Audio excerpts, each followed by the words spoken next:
Hi, everyone. Welcome back. We are going to begin our lesson 3.3 notes. And we can ignore that. That's not part of it. Delete. I want to start us off with this question. This is part of our do now. So here you see two images. We'll just wait. Okay. We see two images. What are the differences between these cars? On the left side, we see I believe this is a 1960 Impala. And then on the right side, we see the same thing, but we notice that some of them, if you wrote down the rims, are in different color. If you notice, there's more like edges, the color. It's more on the bottom, a low, has like this thing covered. If you said that one is a lowrider, yes, absolutely, and I know it's labeled here, but this is what we are going to get into. Our essential question that we're going to be asking ourselves is, what is a lowrider subculture, and how do we find appreciation in it, and how has it made a legacy in the Chicano culture? Right, we see like these lowriders constantly that are being driven, and they're riding slow and they have their music blasting, right? And some of these cars are just like amazing, and then they have these hydraulics. So what makes it a Chicano, right? Why are we so proud of this amazing craftsmanship? So here's a vocabulary word. I believe you have it in your notes, so no need to write it. So when you hear me say this is you know what I mean. So let's get into some lowrider history. So the first lowriders were actually created by the Chicanos that formed car clubs in Southern California in 1940s. It was spread amongst the Mexican American communities. In in this source, it's talking about Texas, but in the Southwest. But also, we saw it a lot in East LA, right, or SoCal, and slowly made its way up. We also see a lot of Pachucos have these type of cars, so you see a connection. While other groups changed their cars to make them faster, lowriders were made to drive bajito, despacito, low and slow, also called as low and steady, to show the beauty and the style of the car when cruising. Today, all kinds of people drive lowriders, but they're still strongly associated with Chicano people and the culture. So on the right side, you see two images of lowriders. And Whittier Boulevard, that is actually the very first street where lowriding actually became banned, where they said, nope, we're not allowing lowriders. And we'll get into that topic a little later throughout the lesson. So checkpoint number one, this is the time where you're going to write notes on your, answer this question in your notes. Have you ever seen a lowrider before? Where and when, and what did it look like? And how was it painted? So let's talk about the paint jobs. I'm not going to get too much into this. We actually are. I'm not going to get too much into this, but if you're interested, I have a few more sources for this. So paint jobs. On the left side, you see it's all in one color. On the right side, you call it two tones. It matches the curves of the car. We also see lowriders with lots of patterns and with murals. These murals, however, the one are important because it expresses the owner's Mexican, Chicanoex, and Mexican American or Mexica connection that they have with their own culture. And usually it says a story or like they're proud. It's like a pride that they have. Checkpoint number two. This is the time to write this answer in your notes. Match the culture images on the left to the description in the middle and to the lowrider art on the right. So this is the time where you're gonna make those connections. Later today, you are going to watch The Art of Lowriding for PBS.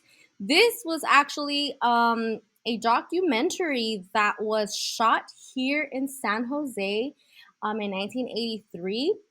And it talks about how the Mexican American social scene includes the cruising on weekend nights, car shows, and hopping contests.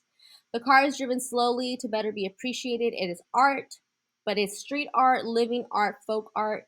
To the outside world, it is somehow connected with gangs and crime, but to the Mexican American community, it is a source of pride, a way of preserving our culture and identity. So it explores a complex cultural role that custom cars play in the Mexican American community. And here on the right side is the first lowrider magazine here in San Jose. So you will be watching this and taking notes. And on your handout at the bottom, labeled Low and Slow, the Art of Lowriding for PBS. And you are going to answer those questions. So I want to explain how that looks like. If I can pull this up. Um, let's see.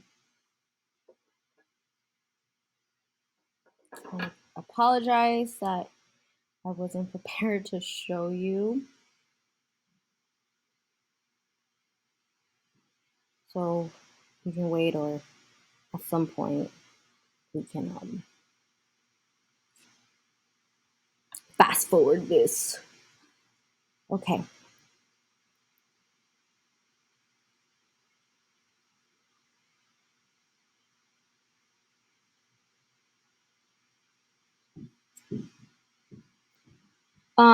One thing when I'm talking about the matching, I want to explain how that looks like. Oops, oops, oops. Take this off. This is the matching thing that you're going to do on your handout. So checkpoint number 2, match the culture images on the left side, right? So here you have the images and you're going to connect them to the image. Yeah. And I'm sure, I think you'll be able to figure it out. It's not hard. But if you do, ask around. So here's a documentary, mostly shot in San Jose. It gave Lowrider magazine credit for its role in presenting a positive image of lowriding instead of the negative stereotypes of gangs, drugs, and violence that media perpetuated. I did meet Teen Angel, who did some of the Greater Art magazine, and La Onda Bajita still runs on Friday nights on KPFA in Berkeley. So this is from Rick Tejada. He actually commented on one of the posts where I got this source from the library. And so this is a primary source right here. So here's what you're going to do. You have these categories, right? You have social, political, interactions, culture, and economic. Instead of me writing down questions and you writing down the answers, you are actually going to cite evidence from this from this video. So, for example, what are some positive or negative aspects that they discuss in the video that discusses about race, class, or gender? Hierarchies are like poor class, rich class, right? Who has the most power? Who has the least power? Political, like what type of evidence do they discuss in the video that talks about the government, about revolts, like revolutions, fights, interactions with the environment? How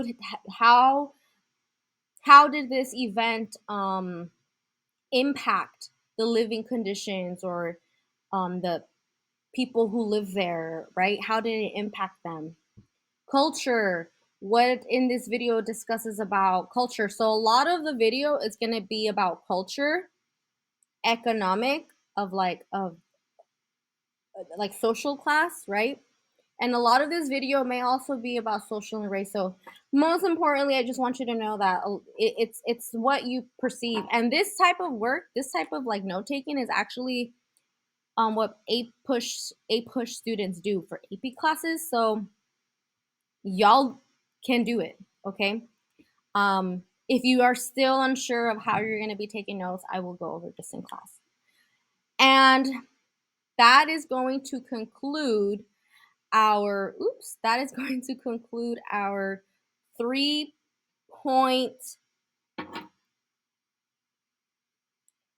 our 3.2 notes of our low writing. Okay, people? 3.3, where did I put that?